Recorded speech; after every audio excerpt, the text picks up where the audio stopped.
ये मौलाना आज़ाद girls school का जो है एनुअल एग्जाम का क्लास 4th का मैथ्स का पेपर है। पहला क्वेश्चन है perimeter of square. Perimeter of square का फॉर्मूला क्या होता है? 12 plus B L into B या 4 into side. Perimeter of square का फॉर्मूला होता है 4 इंटू साइड। ओके, ये जो फॉर्मूला होता है ये पेरीमीटर ऑफ रेक्टेंगल का होता है 12 प्लस बी, और एल इंटू बी ये एरिया ऑफ रेक्टेंगल का फॉर्मूला होता है। ठीक, लेकिन पेरीमीटर स्क्वायर पूछा है तो इसमें लगाएंगे। ओके, उसके बाद है ₹6 में 600 पैसे होंगे, 6000 पैसे होंगे कि 60 पैसे होंगे। तो आपको पता है 1 रुपये में 100 पैसे होते हैं, तो 6 रुपये में कितने होंगे? 600। ओके, अगला क्वेश्चन है 2 लीटर 20 मिलीलीटर में क्या होगा, कितने ml होंगे। तो आपको पता है 2 लीटर में कितने होते हैं? 2000 ml, और इसमें 20 प्लस कर दो, तो 2000 में जब हम 20 प्लस करेंगे तो 2020 ml आएगा। Okay, to to convert bigger unit into smaller unit, बड़ी से स्मॉल छोटी की तरफ जाना है तो क्या करते हैं हम? डिवाइड करते हैं। इसका क्या मतलब है? जैसे बड़ी यूनिट का फॉर एग्जांपल हमने ले लिया 2 किलोग्राम है। अच्छा, बिगर से स्मॉलर करना है, 2 किलोग्राम को ग्राम में करना है ना, तो हम क्या करेंगे 2 इंटू 1000 यानी मल्टीप्लाई करते हैं। ठीक है, क्या करते हैं? बिगर से स्मॉलर के लिए, बिगर से स्मॉलर के लिए मल्टीप्लाई कर रहे हैं। ठीक है, तो यहाँ पे 2 इंटू 1000 ग्राम यानी 2000 ग्राम हो गया। ठीक, तो मल्टीप्लाई करते हैं, डिवाइड नहीं करते हैं। ओके, स्मॉलर टू बिगर यानी कि ग्राम से अगर किलोग्राम में चेंज करना होता तो 1000 से डिवाइड करते हैं, है ना, पता है ना। उसके बाद अगला सवाल है 1 किलोमीटर में 100 सेंटीमीटर होते हैं, 1000 सेंटीमीटर होते हैं, 1000 मीटर होते हैं। तो 1 किलोमीटर में 1000 मीटर होते हैं।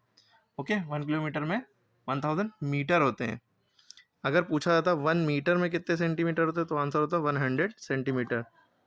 क्लियर हो गई, समझ रहे? तो which one of the following is the smallest, में सबसे छोटा कौन है? देखिए, सबसे पहली बात नीचे वाले नंबर सबसे में डिनोमिनेटर सेम है, तो डिनोमिनेटर को छुपा लिए, 11 को छुपा लिए। 11 को छुपाने के बाद सारे 11 को छुपा लिए, तो देखिए 5 6 7, बड़ा कौन, सबसे छोटा कौन है? 5।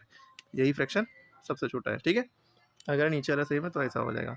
2 की प्लेस वैल्यू क्या होगी 4.928 में? तो 2 की प्लेस वैल्यू जो है यहाँ पे देख रहे हैं, अगर ये पॉइंट ना लगा होता, जब पॉइंट ना लगा होता तो 2 की अगर ये लिखा होता 4982, तो इसमें 2 की प्लेस वैल्यू क्या होती?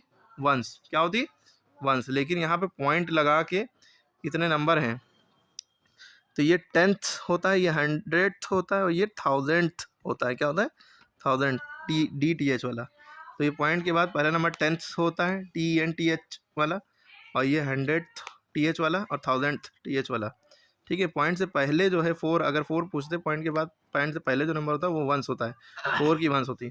ठीक है, बहुत से बच्चे ने ये गलत किया होगा। Which is the smallest fraction, इसमें सबसे छोटा फ्रैक्शन कौन सा है? सबसे छोटा फ्रैक्शन कौन सा है?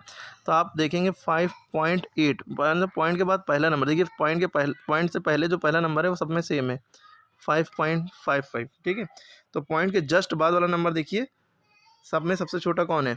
पॉइंट के बाद 8 है, पॉइंट के जस्ट बाद 8 है, तो ये दोनों तो बराबर हैं, लेकिन बड़ा यही है क्योंकि 8 2 है।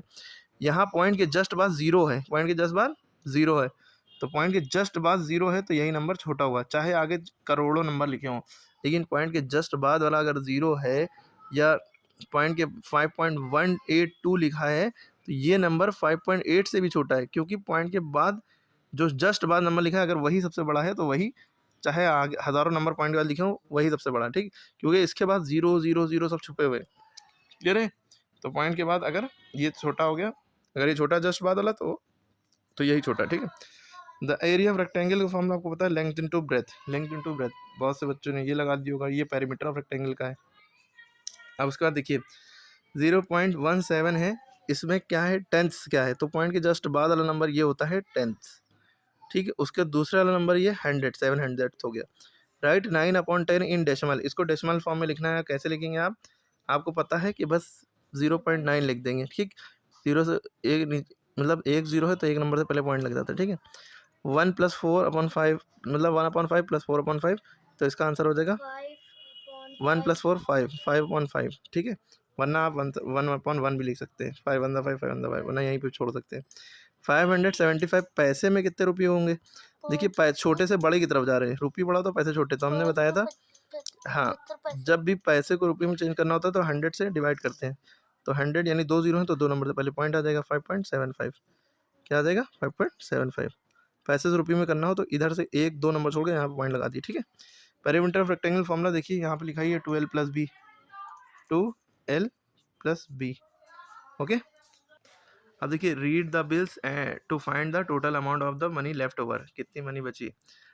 मिसिस कौशिक ने खरीदा 1 किलो शुगर, 1 किलो शक्कर खरीदी, हाफ kg सॉल्ट यानी आधा किलो नमक खरीदा, 1 किलो दाल खरीदी पल्स, और पाव भर 1/4 किलोग्राम कॉफ़ी पाउडर यानी पाव भर यानी 250 ग्राम को कहते हैं पाव भर, 500 ग्राम को कहते हैं आधा किलो, ठीक, 1000 ग्राम को कहते हैं 1 किलो। तो इतना इतना खरीदा और इनका बिल पूरा करिए कितना हुआ।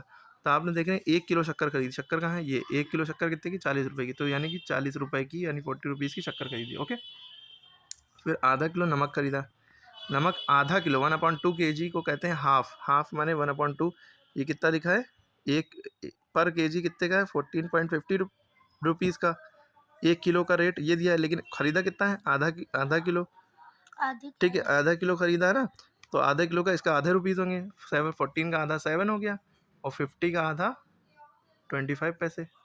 ओके, क्लियर हो गई बात। 1 किलो दाल खरीदी है, तो दाल पल्स को कहते हैं, पल्स 1 किलो है, 1 किलो दाल की कीमत 95 रुपीज़ है, 95 आपने लिख दिया, ठीक है। अब उसके बाद हाँ 1/4 kg coffee powder, coffee powder 1/4, 1 kg कितने का है, 1 किलो 24 रुपये का, तो आधा किलो कितना हो गया हुआ, 12, और आधा किलो, क्योंकि आधे का आधा होता है पाव भर,